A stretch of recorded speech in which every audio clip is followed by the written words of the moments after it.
Thomas, c'est le dernier jour du bac et le moment des corrections commence donc pour 175 000 profs qui vont se partager 4 millions de copies. Certains profs seront sévères.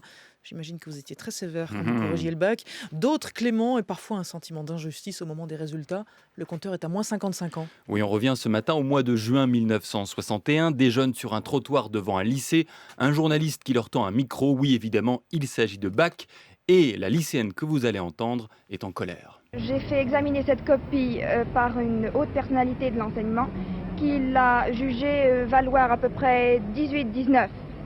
Et lorsque nous avons reçu la collante samedi matin, elle était jugée à 8 sur 20. Oula, c'est pas pareil. Oui, c'est pas pareil. L'envolée du nombre de candidats, on en compte cette année-là pour la première fois 100 000, c'est 7 fois plus cette année.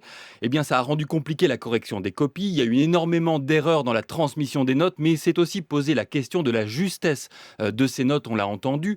2 ans plus tard, une émission de France Culture se penche sur cette science méconnue, la docimologie, la science de la notation, Ah, j'ai appris un formulée mot. oui, hier aussi avec la cynophagie, vous savez, manger des chiens. C'est oui, c'est La vrai. Apprenez un mot avec Thomas Nickendorf.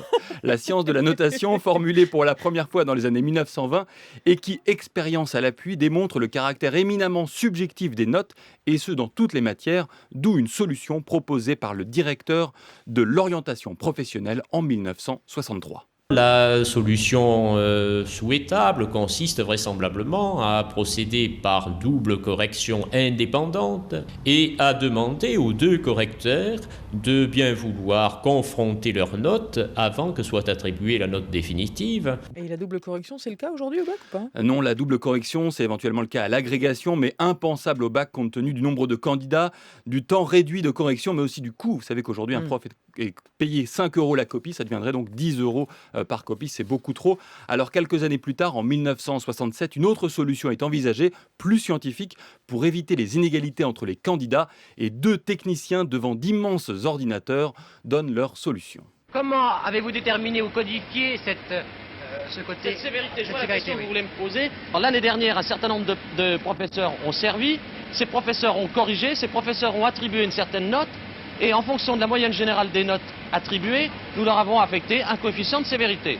Et chaque année, on va retrouver même des coefficients de sévérité qui peuvent éventuellement changer.